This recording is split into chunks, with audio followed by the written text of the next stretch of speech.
Bonjour, voici la lecture de la section 2 du chapitre 4, l'ego et la fausse autonomie. Il est raisonnable de demander comment l'esprit a jamais pu faire l'ego. De fait, c'est la meilleure question que tu puisses poser. Rien ne sert, toutefois, de répondre par rapport au passé, parce que le passé n'a pas d'importance et l'histoire n'existerait pas si les mêmes erreurs n'étaient pas répétées dans le présent. La pensée abstraite s'applique à la connaissance parce que la connaissance est complètement impersonnelle et les exemples importent peu pour sa compréhension. La perception, toutefois, est toujours spécifique et par conséquent tout à fait concrète. Chacun se fait un ego ou un soi qui est sujet à d'énormes variations à cause de son instabilité. Il fait aussi un ego pour tous les autres qu'il perçoit, qui est tout aussi variable. Leur interaction est un processus qui les altère tous les deux parce qu'ils n'ont pas été faits par ou avec l'inaltérable.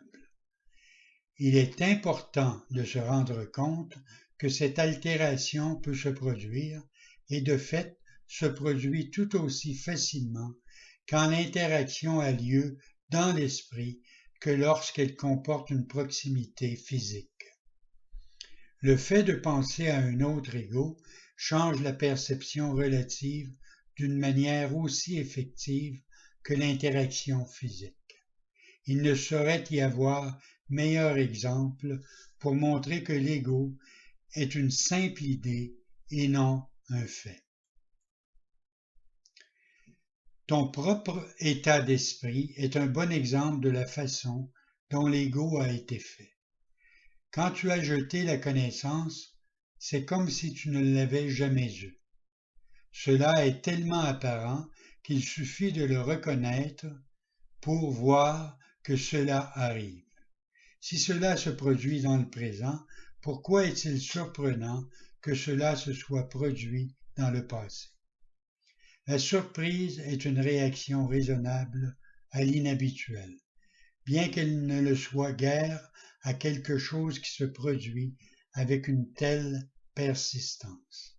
Mais n'oublie pas que l'esprit n'a pas besoin d'opérer de cette façon, même si c'est ainsi qu'il opère maintenant. Pense à l'amour des animaux pour leurs petits et au besoin qu'ils ont de les protéger. C'est qu'ils les considèrent comme une partie d'eux-mêmes. Nul ne rejette quelque chose qu'il considère comme une partie de soi.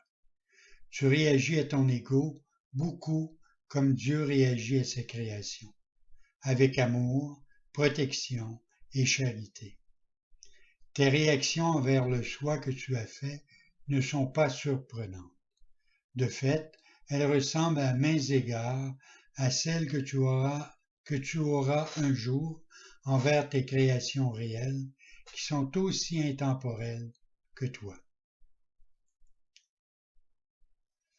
La question n'est pas de savoir comment tu réagis à l'ego, mais ce que tu crois être.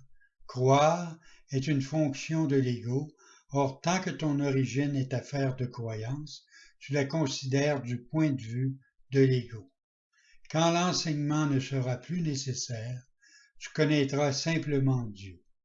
Croire qu'il y a une autre façon de percevoir. Voilà l'idée la plus élevée dont soit capable la pensée de l'ego. C'est qu'elle contient un soupçon de reconnaissance de ce que l'ego n'est pas le soi.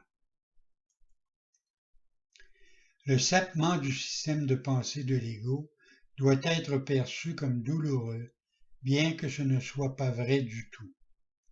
Les bébés hurlent de rage si on leur enlève un couteau ou une paire de ciseaux, malgré qu'ils puissent très bien se blesser si on ne le fait pas. En ce sens, tu es encore un bébé. tu n'as aucun sens de réelle autopréservation. Et il se peut très bien que tu décides que tu as besoin précisément de ce qui te blesserait le plus. Or, que tu le reconnaisses ou non maintenant, tu as consenti à coopérer dans l'effort pour devenir à la fois incapable de nuire et capable d'aider. Deux attributs qui doivent aller de pair. Même à cet égard, tes attitudes sont nécessairement conflictuelles parce que toutes les attitudes sont basées sur l'ego.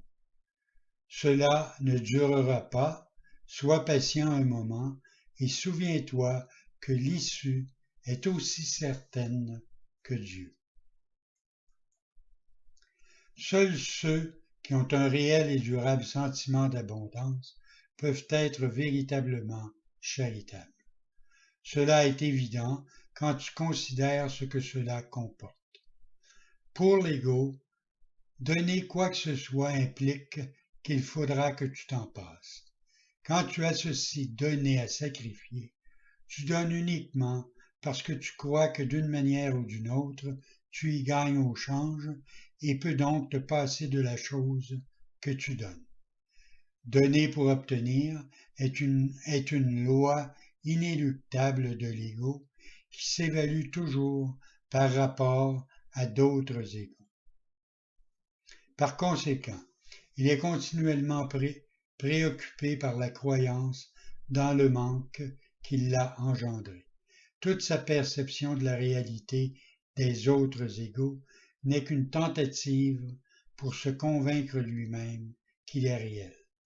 L'estime de soi, comme l'ego l'entend, signifie simplement que l'ego s'est illusionné au point d'accepter sa réalité, ce qui le rend temporairement moins vorace. Cette estime de soi est toujours vulnérable au stress, terme qui réfère à toute menace perçue contre l'existence de l'ego. L'ego vit littéralement de comparaison. L'égalité est au-delà de sa portée et la charité devient impossible. Ce que l'ego donne ne vient jamais de l'abondance, parce qu'il a été fait pour en être un substitut. C'est pourquoi le concept d'obtention a surgi dans le système de pensée de l'ego. Les appétits sont des mécanismes d'obtention représentant le besoin qu'a l'ego d'être confirmé. Cela est aussi vrai des appétits du corps que des prétendus besoins supérieurs de l'ego. Les appétits du corps n'ont pas une origine physique. L'ego considère le corps comme sa demeure et tente de se satisfaire par le corps. Mais l'idée que cela est possible est une décision de l'esprit, lequel est devenu complètement confus sur ce qui est réellement possible. L'ego croit qu'il est complètement seul avec lui-même, ce qui est simplement une autre façon de décrire comment il pense avoir commencé. C'est un état tellement effrayant qu'il ne peut que se tourner vers d'autres égos et tenter de s'unir à eux dans un faible effort d'identification ou les attaquer dans une aussi faible démonstration de force. Il n'est pas libre, toutefois, de mettre en question la prémisse parce que la prémisse est son fondement. L'ego est la croyance de l'esprit d'être complètement seul avec lui-même. Les incessantes tentatives de l'ego pour se faire reconnaître par le pur esprit et ainsi établir sa propre existence sont inutiles. Le pur esprit, en sa connaissance, est inconscient de l'ego.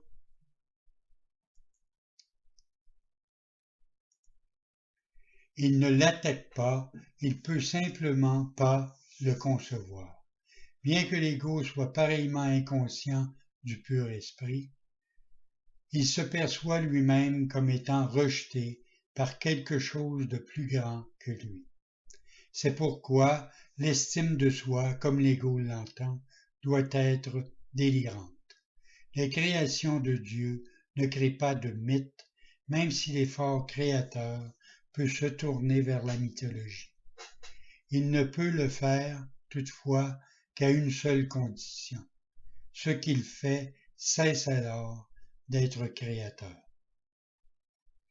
Les mythes sont entièrement perceptuels et ils sont si ambigus dans leur forme et si typiquement bons et mauvais par nature que le plus bienveillant d'entre eux n'est pas sans avoir des connotations effrayantes. Mythes et magie sont étroitement associés, puisque les mythes se rapportent généralement aux origines de l'ego et la magie au pouvoir que l'ego s'attribue. Les systèmes mythologiques comportent généralement quelques récits de la création qu'ils associent à leur forme particulière de magie. La prétendue lutte pour la survie n'est que la lutte de l'ego pour se préserver lui-même, et c'est son interprétation de son propre commencement. D'habitude, ce commencement est associé à la naissance physique parce qu'il est difficile de soutenir que l'ego existait avant ce point dans le temps. Ceux qui sont plus religieusement axés sur l'ego croient peut-être que l'âme existait avant et qu'elle continuera d'exister après un laps temporaire dans la vie de l'ego. Certains croient même que l'âme sera punie à cause de ce laps. Toutefois, le salut ne s'applique pas au pur esprit qui n'est pas en danger et n'a pas besoin d'être sauvé. Le salut n'est rien de plus que la justesse d'esprit, qui n'est pas l'unité d'esprit du Saint-Esprit, mais qui doit d'abord être atteinte pour que l'unité d'esprit soit établie. La justesse d'esprit mène automatiquement à l'étape suivante parce que la perception juste est uniformément sans attaque et la fausseté d'esprit est donc oblitérée. L'ego ne peut pas survivre sans jugement. En conséquence, il est mis de côté. L'esprit n'a plus alors qu'une direction dans laquelle aller.